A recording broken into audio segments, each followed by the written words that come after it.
Hi, it's Maya here, and today I'm going to talk to you about the Courtney Crumrin graphic novel series by one of my favorite comic artists and authors, Ted Nathy. The Courtney Crumrin series is a 6-book fantasy series aimed for younger readers, I guess about 12 to 14-year-olds. It tells the story of Courtney, a preteen who moves along with her mother and father to live with her great uncle Aloysius in Hillsborough. In Hillsborough, things are not quite as they seem, and Courtney quickly stumbles upon the magical creatures or night creatures that live nearby, as well as finds out about her uncle's magical powers. The series originally came out in black and white softcovers, but it was recently re-released in colored hardcovers, and the series was also completed this year with the 2 last volumes coming out this year. And now I'm going to tell you a little about each volume without giving any spoilers, of course. And we're going to start with Courtney Crumrin and the Night Things, the first volume. This volume introduces us to the setting and the characters when Courtney moves in to live with her great uncle. This volume differs from the others in the fact that it's a collection of short stories, each detailing Courtney's misadventures with magic. In it, Courtney learns about Hillsborough and about Uncle Aloysius' hobbies and tries out some of the magic herself. This first volume reads a bit younger than the rest of them. I think the darker tone really comes out in volume 2. It's also my least favorite volume because I prefer longer stories to short stories, but I think it does a great job in establishing the characters. The second volume, Courtney Crumrin and the Coven of Mystics, is my favorite in the whole series. In it, Courtney learns about the magical community of Hillsborough outside of just her uncle, and she isn't that impressed with it. In this, the story also gets quite a lot darker, and there's also a pretty scary monster that even I'm scared about, and this series is meant for younger readers. This volume deals with the powerlessness of adults and the disenchantment of children when they learn that adults aren't capable of handling everything. The adults in the Coven of Mystics are scheming a lot, and they have this sort of racism towards the night creatures. Courtney learns that Aloysius is also tied with the politics and the bureaucracy of the Coven and can't do anything that he wants, and Courtney has to sort of take the matters into her own hands. Here's the creepy crawly I'm really terrified about. The third volume is called the Twilight Kingdom, and in this Courtney gets to know some of the children of the magical community. And in this volume, I think Courtney learns some stuff about herself. At first, she thinks the kids in the magical community are sort of stupid and below her, but I think she learns that they are not quite different from her as she thinks, and that she has also made mistakes. There are also some repercussions from the previous volume that really complicate her life in this one.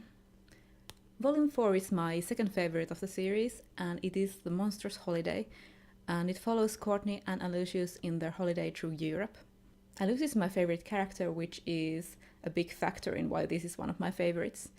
In the third volume, there wasn't much of Aloysius, so it was really great to see more of him again. In this one, Courtney is quite depressed from the things that have happened in the previous volumes, and Aloysius perhaps overestimates her strength and her capability of taking care of herself because she acts so in control, but she's still just a kid.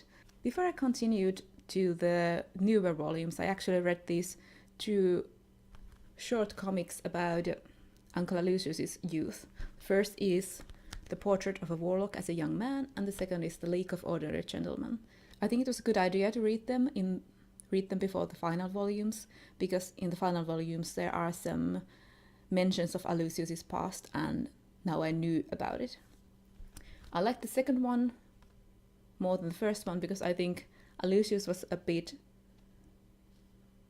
annoying in this one, and I loved learning about Hillsborough's magical history in this second volume. Then I finally continued on with the series to the ones that I hadn't read yet before, with Volume 5, The Witch Next Door. In this one, Courtney gets a new neighbor, a young girl moves right next door to her, and they sort of become friends, and she starts to tell her about magic. This volume first appeared as an ongoing monthly comic series, and I think that is the reason why some of the previous volumes' storylines are sort of recapped when the new girl character learns about Courtney Crumrin. I think it was done for the benefit of newer readers, but it took something away from me as I read this volume because I already knew all about that. so this isn't one of my favorites in the series, but it also does a great job in showing what Courtney's actions look like when taken from a complete stranger's point of view who doesn't know the whole story. Then we get on to the sixth and final volume, The Final Spell.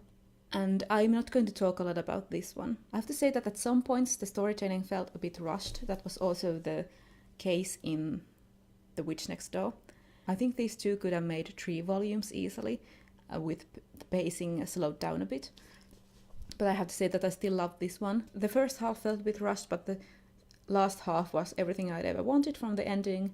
And because I love the characters and I love the story so far, I had to give this one 5 stars. Most of these volumes have been 4 or 5 stars reads for me, so I wouldn't hesitate to give the whole series 5 stars. If you don't mind reading books aimed at younger readers, you shouldn't hesitate to pick these ones up. Try out the first and second volumes before you decide if you want to continue on with the series, because like I said, the tone shifts to a bit darker tone in the second one, and also the ongoing plot gets started.